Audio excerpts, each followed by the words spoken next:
Labdien, kolēģi skolotāji, skolu direktori, skolu dibinātāji! Es esmu Jānis Pļavinskis, ķīmijas skolotājs, un vēlos jums piedāvāt vienu spēli, ko esmu izveidojis. Es to esmu nosaucis ar vienu vārdu sakot, un spēle ir paredzēta tam, lai, izmantojot spēles elementus, palīdzētu skolēniem labāk apgūt ar ķīmijas priekšmetu saistītos terminus.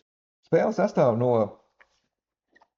52 kartiņu vai kāršu komplekta, uz katras no kurām ir 5 dažādi ķīmijas termini. Tie ir gan ķīmisko elementu nosaukumi, dažos gadījumos vielu nosaukumi, dažos gadījumos vielu triviālie nosaukumi un vesels lērums citu terminu, kas figurē ķīmijas mācību priekšmetā. Konkrēti šis komplekts, kurā pavisam tātad ir 260 termini, 5 termini uz katras no 52 kartiņām, ir vairāk piemērots vidusskolas ķīmijas kursam. Man padomā ir izgatavot arī